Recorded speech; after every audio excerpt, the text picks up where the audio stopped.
My name is Nora Hayes. I'm 46 years old, and until a few months ago, I thought I understood my family. I thought I knew my children. I thought I knew my daughter-in-law. I was wrong. Terribly, terrifyingly wrong. That morning started like any other. I was in the kitchen, standing at the sink, hands plunged into warm, soapy water, washing the breakfast dishes. The sun leaked softly through the curtains, casting stripes of light across the counters. In the background, the old radio was playing some golden oldies, the kind my late husband, Daniel Sr., used to hum while shaving. The house smelled of toast and coffee. Peaceful. Ordinary. My older son, Mark, had left early, as usual. He's a civil engineer, always leaving home before the traffic gets bad, always with a quick kiss on his wife's forehead and a distracted, "Love you, Mom," on the way out. My grandson, Leo, had already been picked up by the school bus. He's 8. Curious, bright, always asking questions nobody can answer. And upstairs, my daughter-in-law, Leela, was in the bathroom. I knew because I had just heard her voice. "Mom, I'm going to jump in the shower, okay?" She had called out from the hallway just a few minutes earlier, her voice light and sing-song. "All right, sweetheart," I called back. I'd even heard the bathroom door shut and the faint sound of running water above my head. So when the landline rang, there was nothing strange about it, nothing ominous, nothing that screamed that my life was about to split in half. I dried my hands on my apron, wiped a stray soap bubble from my wrist, and picked up the phone. "Hello? Mom!" My younger son's voice flooded through the line. "Aaron." He's 30. My baby. And a co-pilot. Always in the clouds. Literally. He had been flying short international routes for the last few years, and every time he called, it felt like a tiny miracle. Planes still scare me. The idea of my son hurtling through the sky in a metal tube, don't get me started. "Aaron!" I smiled instantly. "Are you in the air right now?" He laughed. "Not yet. We're still boarding. I'm calling from the jet bridge. I had a few minutes and I wanted to hear your voice." I felt warmth spread through my chest. That was Aaron. Chaotic schedule, huge heart. We chatted for a bit. About the weather, about Leo's last drawing from school, about how my knees hurt like they're 80, not 60, as he liked to joke. He told me they were headed to Lisbon this time. Then his tone changed. It wasn't obvious, not at first, but I'm a mother. You hear these things. "Mom," he said slowly, "something weird just happened." I frowned, one hand gripping the kitchen counter. "Weird how?" Aaron let out a short, almost disbelieving breath. "I think I just saw Leela." I blinked, then I laughed. "My Leela?" I asked. "Your sister-in-law, Leela?" "Yeah." His voice was tight. "Mark's wife. Leela Hayes. Shoulder-length dark hair, little freckle on the right cheek, green eyes? The one who always bakes those ridiculous cinnamon rolls every Christmas?" "That's her," I said automatically. "But that's impossible. She's here, at home. She's upstairs in the shower. I literally just talked to her." There was a pause. Not a long one, but long enough for unease to crawl under my skin. "Mom," Aaron said finally, voice dropping to a whisper, "she's not at home." "Yes, she is," I insisted, even as a tiny cold knot formed in my stomach. "She went upstairs 10 minutes ago. She told me." Aaron's breathing crackled softly against the line.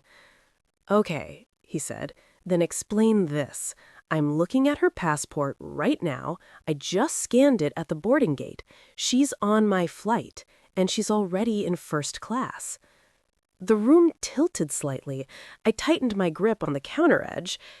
"Aaron," I said, trying to laugh it off, failing. "You must have the wrong person. Someone who looks like her, or the wrong name. Maybe it's another Leela." "No," he cut in sharply. "Listen to me, Mom. It's her. The passport picture is her.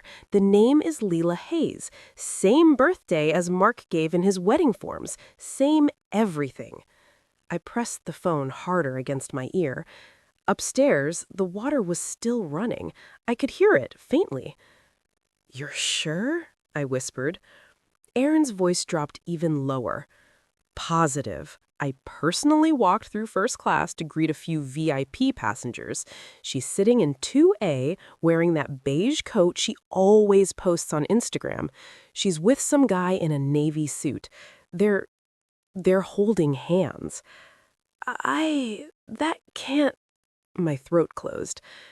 "I'm staring at her right now," Erin said. "So if she's with me." There was a beat. "Who," he asked, "is in your house?" At that exact moment, the sound of running water upstairs stopped, and footsteps, soft, familiar footsteps, started moving down the hallway. "Mom?" Her voice floated down the staircase, casual, warm, exactly the way I had heard it 1,000 times before. "Who are you talking to?" My heart hammered so hard I thought it would burst through my chest. I forced my hand to move, clapping my palm over the mouthpiece.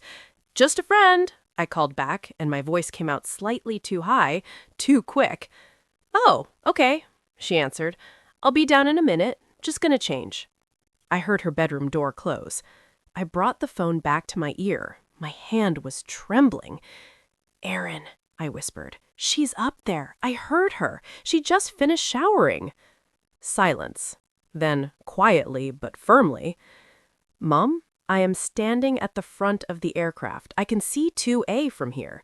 Leela is buckling her seatbelt. The cabin door is about to close." My knees went weak. I slid down onto the nearest chair. Maybe I'm going crazy. Maybe I'm hearing things. "Mom, you're not crazy," Erin said. "Listen, they're calling final boarding. I have to go. But something is wrong. Something is very, very wrong." "Erin!" "I'll call you when we land," he said. "Don't let, whoever that is, out of your sight." Before I could answer, the line went dead. I sat there, clutching the receiver, listening to the dial tone buzz in my ear. The kitchen felt smaller, the air thicker. Upstairs, I heard the bedroom door open again. Footsteps on the stairs. And then, "Good morning, Mom," she said. I turned my head. There she was. Lila. Towel-dried hair, twisted loosely into a bun, fresh face, the faint scent of her rose shampoo drifting into the kitchen ahead of her. She wore a soft gray sweater over jeans, the same sweater I had folded yesterday, the same sweater she wore every other weekend when the weather turned chilly. She smiled at me, that perfect, disarming smile she always had. "Who was that?" she asked, heading toward the fridge to pull out the orange juice. Her movements were relaxed, easy. It was no one important," I said slowly, my gaze glued to her. She poured juice into a glass. Her right hand. My heart thudded louder. For a second, I remembered the story you just heard, the one you clicked on. The stories I used to listen to on YouTube in the evenings while knitting. Stories where the old mother senses something, but the others call her paranoid. I swallowed. "Don't be ridiculous," I scolded myself. "This is real life, not a story." But at that moment, reality and fiction didn't feel so far apart. That day passed in a haze. I went through the motions, wiped the counters, swept the floor, sorted the laundry. Lila left after lunch to run some errands and came back with groceries, smiling, chatting about a sale she found on chicken thighs, the way she always did. Every word, every gesture felt too familiar, like a performance. My mind replayed Erin's voice again and again. "She's here on my flight. Then who's at home?" That night, I sat in bed, wide awake, staring at the ceiling. I told myself, "You are tired. You are grieving. Your husband passed away last year. You're lonely. You're clinging to silly fears." But then I started remembering things. Little things. A week earlier, Lila had been in the kitchen, helping Leo with his spelling homework. She had been writing the vocabulary words on a notepad. I remembered noticing in passing that she was using her left hand. "How come you're writing with your left hand?" I had asked. She had left it off. Oh, I'm ambidextrous. Didn't I ever tell you? Using my left hand is good practice. It hadn't felt important then. The next day, I saw her signing a delivery form with her right hand. The handwriting looked slightly different, less looping, more angular. Again, I dismissed it. Now, those memories slotted together like jagged puzzle pieces. The very next morning, I decided to test something. I walked into the kitchen where Leela was stirring sugar into her coffee. Leela, honey, I said casually, can you write Leo's name and today's date on this envelope? I'm keeping some of his drawings. Sure, she said easily and took the pen from me. She wrote with her left hand. The letters curled and looped, playful and rounded. That afternoon, while she was upstairs, I slipped into her small home office, where she kept the bills and paperwork. On the desk sat a notebook, open to a page of grocery lists. The notes were written with the same pen, but the handwriting was sharper, straighter, like someone trying to be neat but not naturally neat. My heart squeezed. I took an old receipt from the trash, wrote Leo's name and the date in my own shaky handwriting on the back, and placed it next to both samples. 3 different styles. No, I told myself, you're seeing patterns where there are none. I closed my eyes and took a deep breath. When I opened them again, a thought came to me, cold and clear. If I'm wrong, then I'm just an overthinking old woman. If I'm right, then there is someone else in this house. As the days passed, the unease grew. It wasn't just me. One afternoon, I was trimming the lavender bushes out front when our neighbor, Mrs. Parker, slowly approached with a plate covered in foil. She's known us for years, always trading recipes with Leela, always slipping candy to Leo. Nora, dear, she said, handing me the plate. I made some lemon bars. Thought you might like some. Oh, you shouldn't have, I smiled, taking them. Her smile faltered slightly. She seemed off yesterday, she added hesitantly. I waved at her when she passed by with Leo, and she just looked right through me, didn't even say hello. I blinked. Really? She's usually very polite. I know, Mrs. Parker said, nodding. That's why it struck me. The day before, she stopped and chatted with me for 10 minutes about basil plants. Yesterday, she acted like she'd never seen me before. She laughed it off with a shrug. Maybe she was having a bad day. Anyway, tell her thank you for the casserole. The other day she dropped one off and... The other day? I cut in. Which day exactly? Mrs. Parker frowned slightly, thinking. Last Thursday, she brought over a lasagna and said you were teaching her your recipe. She even made a joke about how you guard your secrets like a dragon. I felt the blood drain from my face. Last Thursday. Last Thursday, I had been alone in the house with Leo. Mark and Leela had taken a day trip out of town for some legal paperwork. At least, that's what they'd told me. I forced a smile. Ah, right, yes, I remember. But I didn't, because it hadn't happened. Or at least, not with me. The next strange thing came from Leo.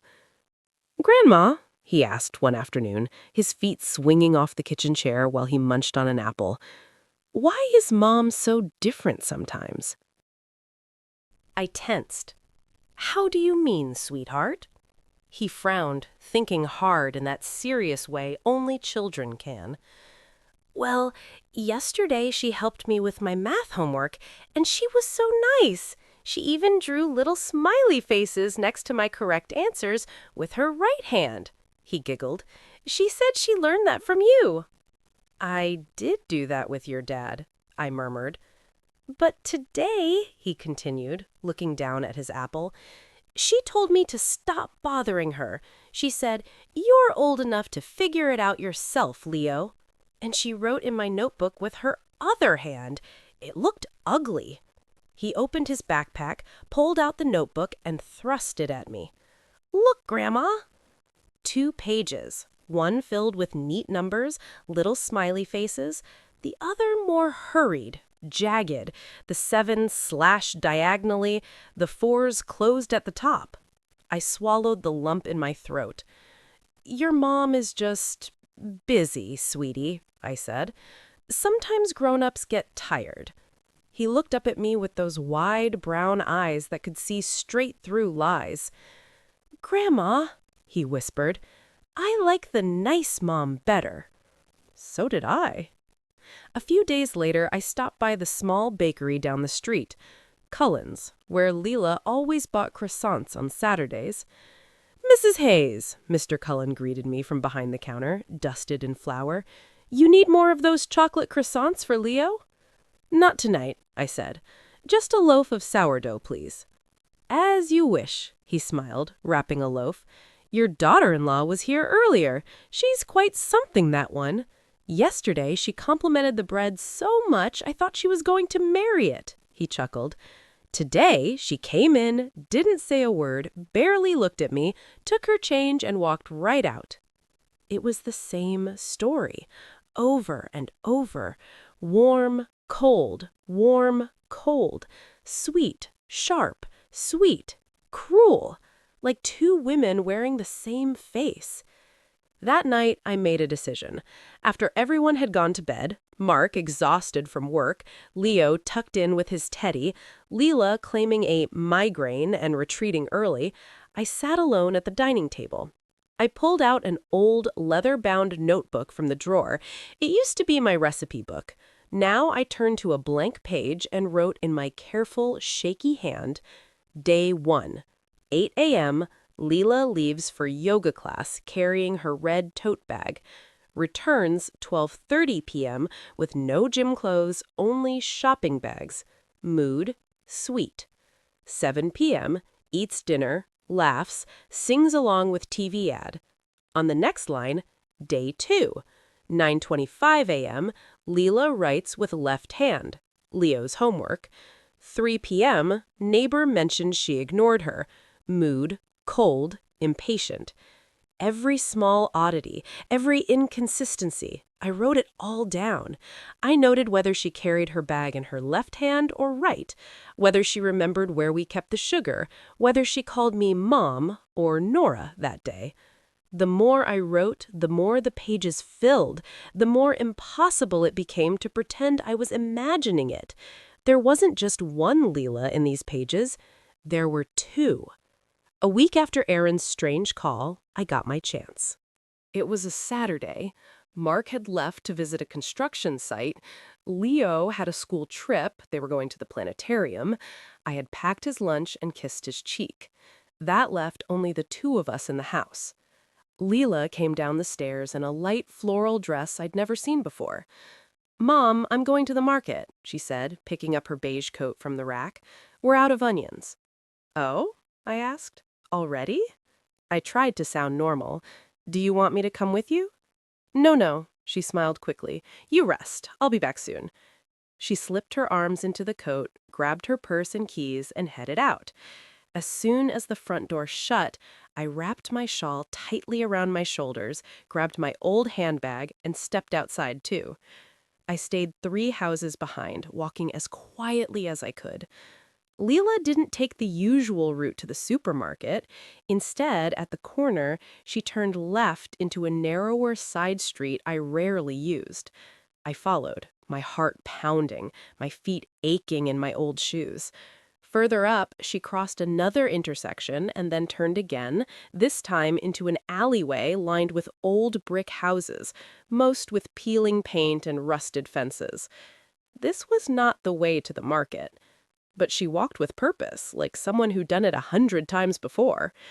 I slowed, hiding briefly behind a large lamppost when she glanced over her shoulder. She didn't see me. At the end of the alley, she turned toward a squat, aging building with flaking pale brew paint and a crooked mailbox. The number 17 hung above the door, one screw missing so the sign tilted slightly. My breath caught in my throat. What is this place? I watched as Leela knocked once, glanced around, then slipped inside when the door opened a crack. My legs shook. I wanted to move closer, knock myself, demand answers. But a wave of fear pinned my feet to the sidewalk. What if she came out and saw me? What if there was something inside I couldn't handle? After a few long minutes, I forced myself to turn back. I followed the path home, my mind spiraling. I had barely reached our front gate when I froze. Through the kitchen window, I could see her, standing at the sink, wearing a different dress, a plain navy one, her hair tied up differently, washing dishes, humming softly. The same face, the same build, different clothes. I looked at my watch. No more than 15 minutes had passed since she'd gone into that blue house. I walked in slowly, my heart trying to claw out of my chest.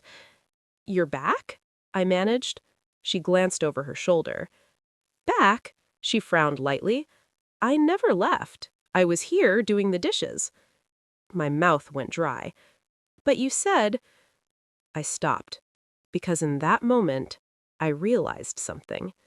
This woman didn't know what the other one had said. That night, I called Aaron. He picked up on the second ring. "Hey, Mom. Everything okay? You sound weird." "I followed her," I whispered, sitting by the bedroom window, the curtains half closed. "She went into some old blue building. By the time I came home, she was in the kitchen. Different clothes." On his end, Aaron exhaled sharply. "I knew it. I knew something was off. Mom, I've been checking the passenger logs from that day, the one when I called you. Lila isn't just on that flight.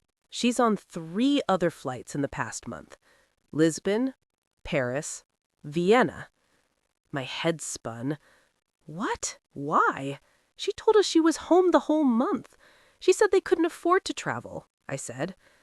"Yeah, well, someone with her name and passport number has been traveling internationally like crazy, flying first class every time with the same man." My grip tightened on the phone. "The same man?" I asked hoarsely. "Yes, his name is Charles Ward," Aaron continued. "We found his frequent flyer profile. Businessman, rich. I didn't think much of it at first, but then I remembered the way they were sitting." He paused, his voice hardening. "Like a couple." I felt sick. Maybe Mark knows," I whispered. "Maybe this is innocent, some business trip." "No," Aaron cut in. "Mark called me last night. He's stressed about money. He said Lila has been talking about how she wishes she could see Europe, but they can't even afford a weekend away." My mind raced. 2 Lilas. One in first class with a rich stranger. One at home washing dishes while humming to herself. Or was it the other way around?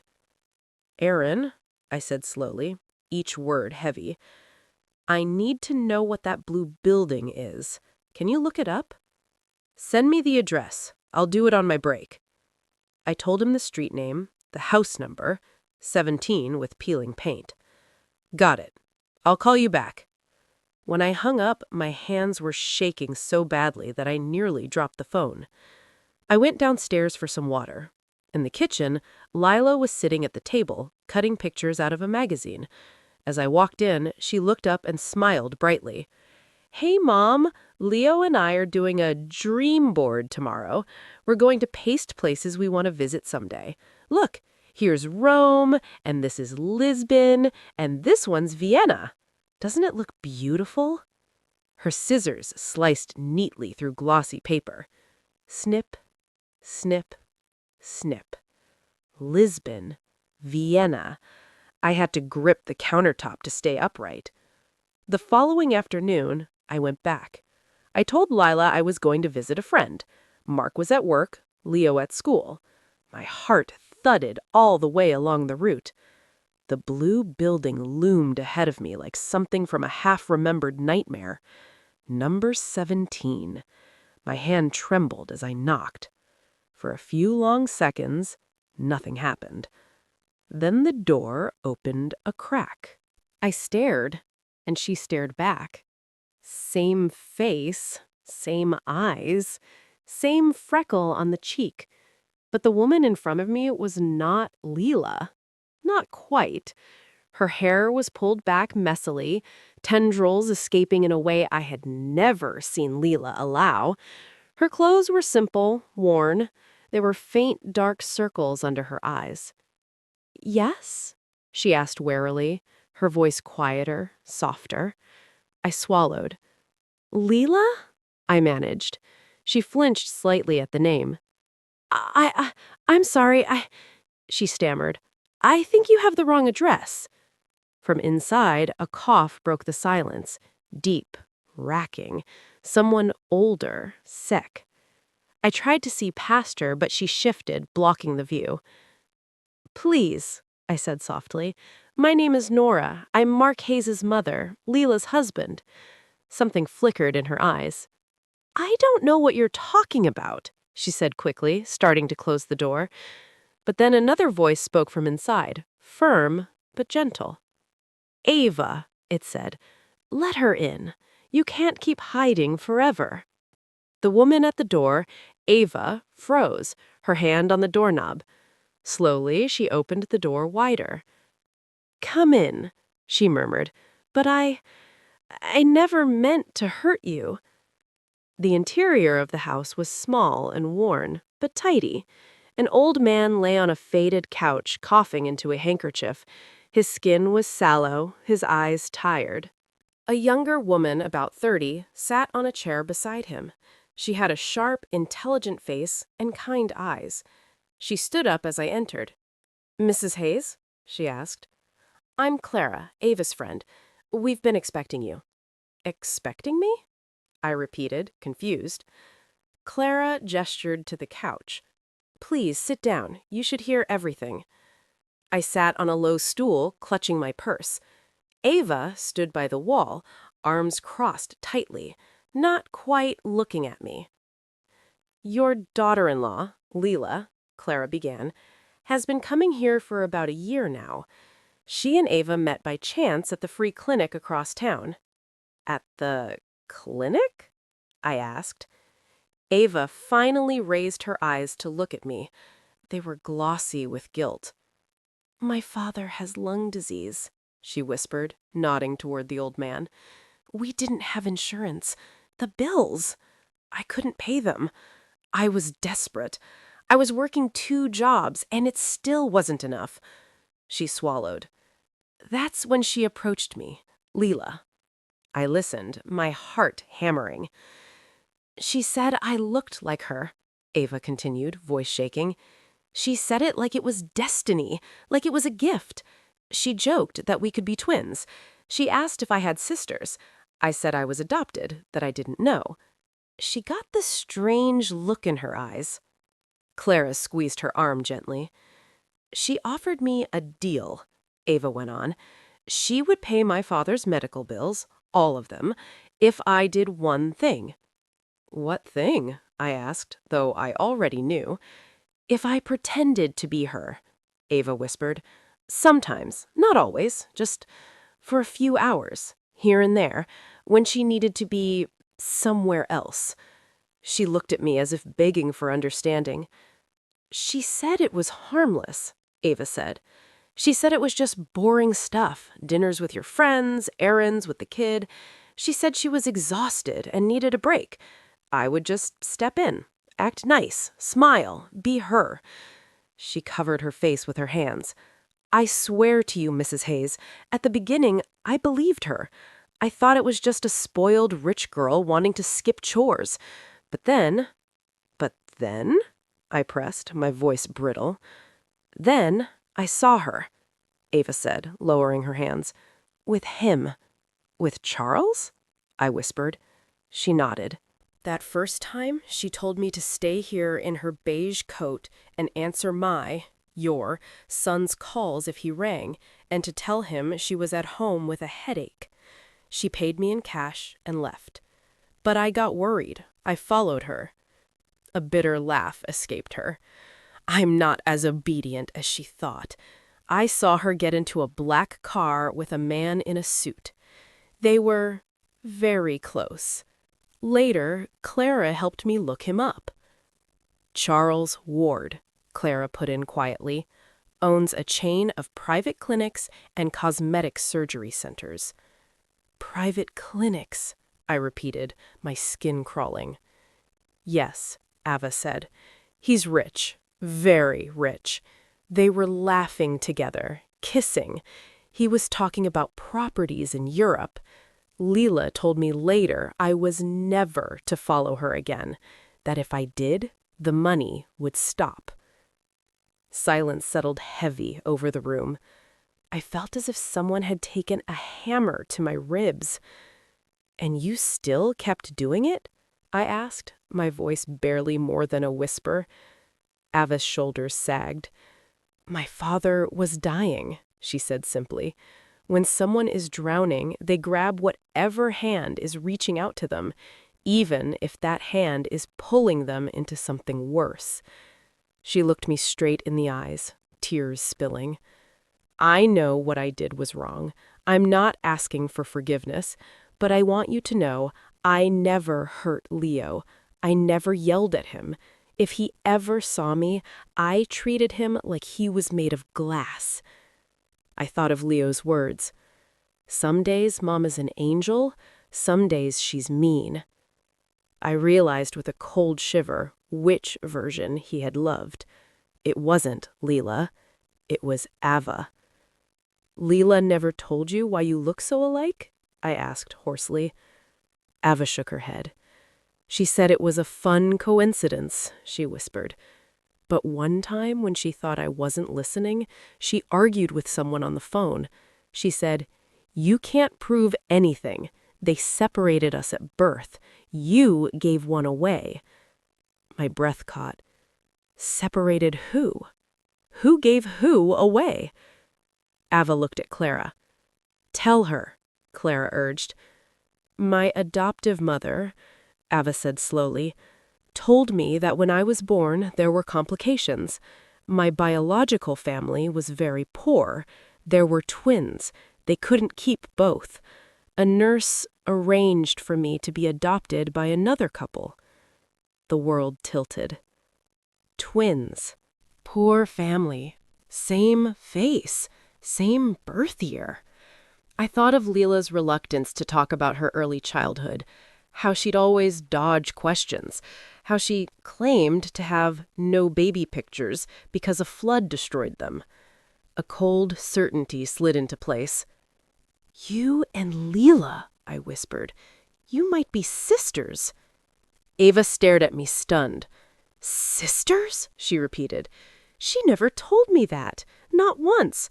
She just looked at me like a tool, like a reflection she could wear." When I left that little blue house, my legs felt like rubber. On the way home, I walked past the schoolyard where Leo was playing soccer, laughing as he chased the ball. I had to bite the inside of my cheek to keep from crying. My daughter-in-law was living a double life. My grandson was being lied to. My son was being betrayed. And a young woman who might be Leela's own twin had been used like a stand-in. I had two choices. I could stay quiet, tell myself it was none of my business, that confronting Leela would destroy my son's marriage, send shockwaves through our family. Or I could tear everything open and let the truth bleed into the light. If you were in my place, what would you have done? That night, I called Aaron again. I told him everything. He was silent for a long time. Finally, he said, "We need proof. Not just stories, not just hunches. We need something she can't deny. And Mom?" "Yes?" "We need Mark to hear it all at once. If we tell him in bits and pieces, he'll think we're crazy or jealous or meddling." He was right. Painfully right. "Tomorrow," I whispered. "Tomorrow night. Come home. I'll be there." "And Mom?" "Yes?" "Don't let Leela know you know." The next day, I set the table as if it were a holiday. White tablecloth, the good plates, the candles Mark had bought me last Christmas, shaped like little pine cones. I cooked Mark's favorite, roasted chicken with rosemary and garlic, mashed potatoes, steamed vegetables. I baked Leo's favorite chocolate cake. If you walked in, you'd think we were celebrating something. In a way, we were. We were celebrating the last night of the lie. When Mark came home, he sniffed the air and smiled for the first time in days. "Wow, Mom, what's the occasion?" "Nothing special," I said lightly. "I just wanted my family together." He kissed my cheek and went to wash his hands. Lila arrived in the kitchen, lipstick perfect, hair shining, wearing that beige coat, the same one Aaron had described from first class. "Everything smells amazing, Mom," she said warmly. "Need any help?" I met her eyes. "No," I said. "Just have a seat. Everyone should be here soon." As if on cue, the doorbell rang. "That must be Aaron," I said, wiping my hands. When I opened the door, Aaron was there, in his pilot's jacket, tired but determined. Beside him, nervously twisting her hands, stood Ava, in a simple navy dress. Lila's face drained of all color when she saw them. The glass in her hand almost slipped. "Who is that?" Mark asked, looking between the two identical faces. Leo's eyes went huge. "Mom?" he whispered. "Why are there two of you?" A heavy silence settled. I stepped aside and gestured for Ava and Aaron to come in. "Mark," I said quietly, "sit down. We all need to talk." We sat, me at the head of the table, Mark at my right, Leo next to him, clutching his fork like a lifeline. Aaron sat opposite Lila.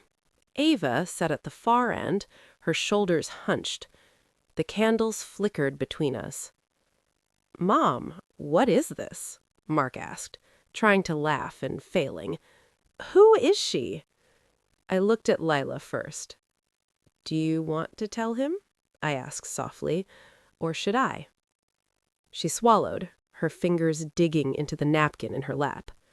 "There's nothing to tell," she said, forcing a smile. "This is insane. I don't know who that woman is. Some kind of stalker? This is ridiculous. Mark, tell them to leave." Ava flinched as if slapped. "Lila," Aaron said evenly, pulling an envelope from his bag. "Before you keep denying, you might want to see this." He slid the envelope across the table. Mark hesitated, then opened it. Inside were printed copies of flight records, passenger manifests, passport scans. "I downloaded them from the airline database," Aaron said. "These are the flights taken by one Lila Hayes, passport number ending in 483, in the last 4 months. Look at the dates, Mark." His eyes widened. The air went thin. Leo flinched, his small fingers tightening around his fork. "Mom?" he whispered, his voice cracking.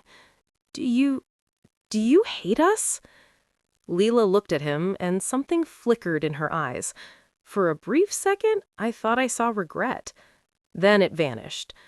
"Don't be dramatic, Leo," she said coolly. "You'll be fine." Aaron stared at her in disbelief. "That's all you have to say? After all of this? That he'll be fine?" Leela shrugged, her jaw clenched. "What do you want me to say? That I'm sorry? That I regret the nights on the Amalfi Coast instead of listening to your mother talk about her arthritis?" Her laugh was bitter. "I don't. I finally felt alive, and Charles understood that." "And what about Ava?" I asked. "What about the fact that you used your own potential sister as a decoy?"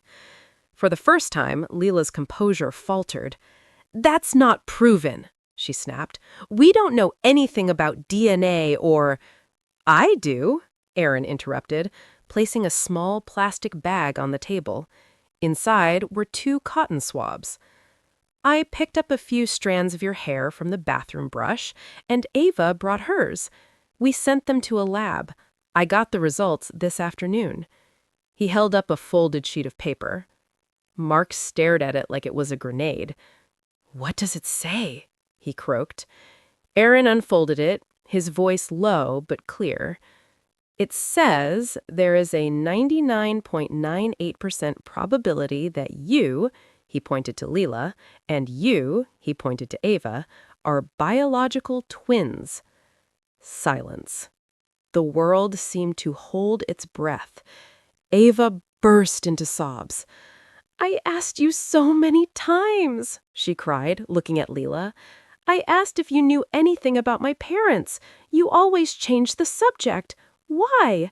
Why didn't you tell me?" Leela's eyes flashed.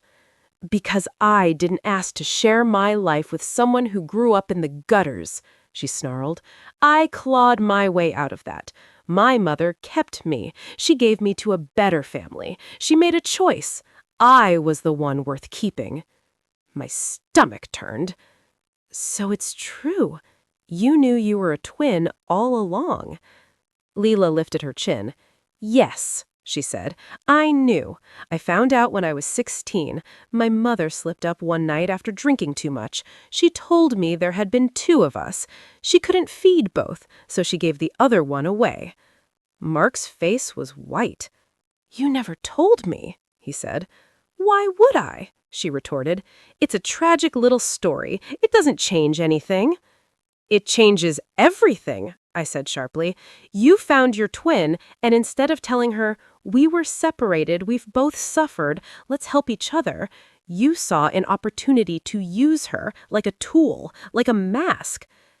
I could see the woman I had welcomed into my home, the girl who had laughed with Leo, cooked in my kitchen, hugged me on my birthday, slipping further and further away, replaced by someone I didn't know. Someone who had always been there, hidden beneath the smiles. Leela's shoulders stiffened. "I did what was best for me," she said flatly. "I won't apologize for surviving." "Surviving?" Aaron shot back. "You had a loving husband and a safe home. She was the one barely surviving." He nodded toward Ava, who sat shaking, her hands covering her face. "And yet," I said, my voice breaking, "and yet Ava was the one who helped your son with his homework, who comforted him when you were gone, who Leo calls nice mom in his sleep." Everyone turned to Leo. His eyes were brimming with tears. "Is that true, buddy?" Mark asked softly. Leo nodded, his small voice trembling. "I like this mom," he said, pointing at Ava. "She always listens. She doesn't yell as much." Leela let out a sound that was half laugh, half snarl. "This is ridiculous," she spat. "I'm not going to sit here and be judged in my own house." "Our house," Mark corrected quietly. She grabbed her purse. "You'll regret this," she hissed, looking at each of us in turn. "All of you." Without another word, she turned and walked out, slamming the front door so hard the candles flickered out. The silence she left behind was louder than any scream. The week that followed felt like walking through wreckage. Mark filed for divorce. Leela didn't fight it. She signed the papers, her face expressionless, standing beside Charles's glossy car in the courthouse parking lot. She didn't look at Mark. She didn't look at Leo. She left with Charles, her beige coat swirling behind her like a curtain closing on a play. She demanded nothing. No custody, no visitation, no share of the house. It was as if she had already moved on to a different life, and we were just forgotten props. Mark crumpled for a while. He went to work like a robot, came home in silence, watched Leo with a pain in his eyes that no words could cover. Sometimes, late at night, I heard him in his room, muffling his sobs into his pillow. I wanted to fix it, to glue the family back together, but some plates, once shattered, are simply shards. The unexpected light came from the person who had once been planted in our midst as a lie. Ava.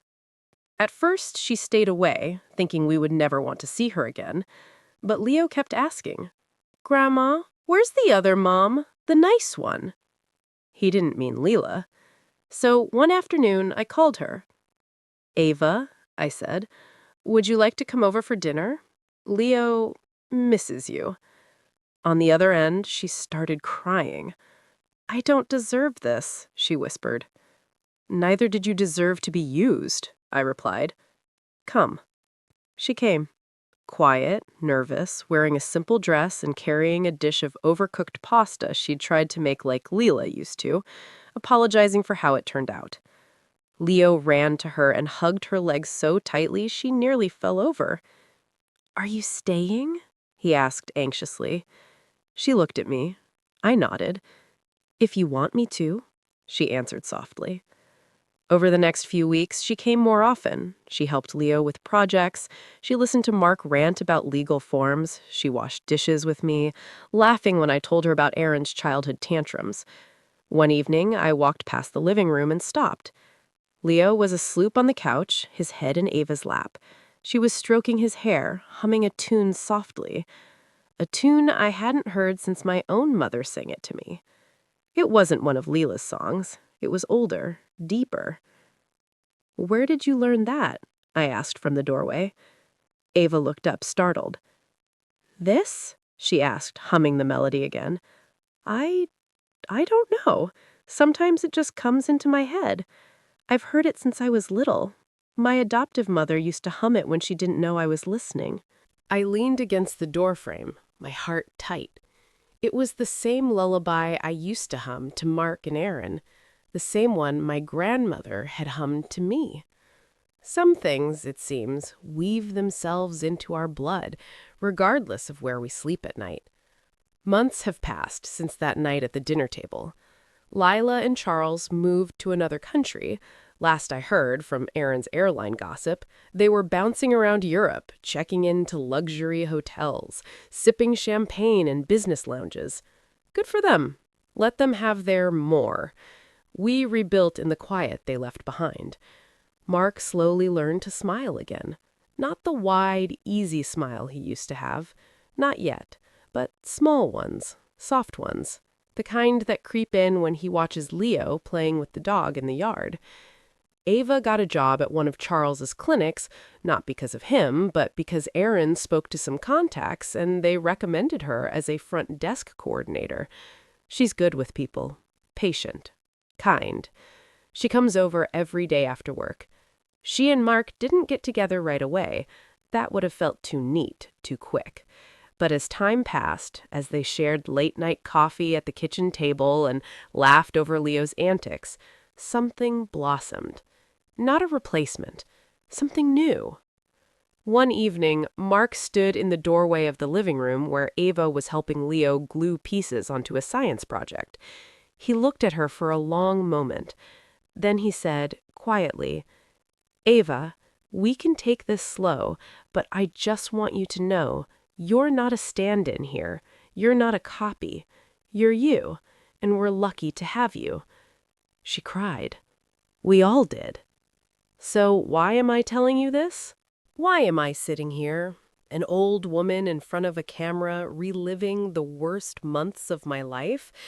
Because I know there are mothers out there ignoring that small voice in their gut.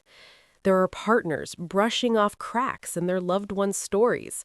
There are children confused by versions of their parents. And there are people like Ava, used and discarded, thinking they're too dirty to ever be allowed into the light. I want you to hear me. Suspicion doesn't make you crazy. Questions don't make you evil. Refusing to accept comfort over truth doesn't make you cruel. If I had chosen silence, if I had ignored Aaron's call and told myself it was just stress, if I had accepted the lie because it was easier, my son would still be living in a house built on rot. My grandson would still be wondering which mom would come home that day, and Ava would still be nothing more than a shadow in a beige coat. But we didn't run. We faced the storm. It broke us apart, but it also uncovered the truth. Now, whenever the phone rings and Aaron says, "Mom, something strange is happening." I listened to every word with my heart. Because that one call, "She's on my flight, then who is at home?" didn't just save us, it gave us a new life. And now we don't face the truth with fear, we face it with courage. Now, I want to ask you something. If you were in my place, if your child called and told you they saw someone you loved in two places at once, would you dig deeper like I did? Or would you look away to keep the peace? Tell me in the comments your story, your thoughts, your fears. Because every story, every confession is like a small candle in the dark. And somewhere out there, someone might be waiting for that light. If you liked the video, don't forget to hit that like button and make sure to subscribe and tap the bell icon so you never miss a new story. If you've stayed with me till the end, thank you.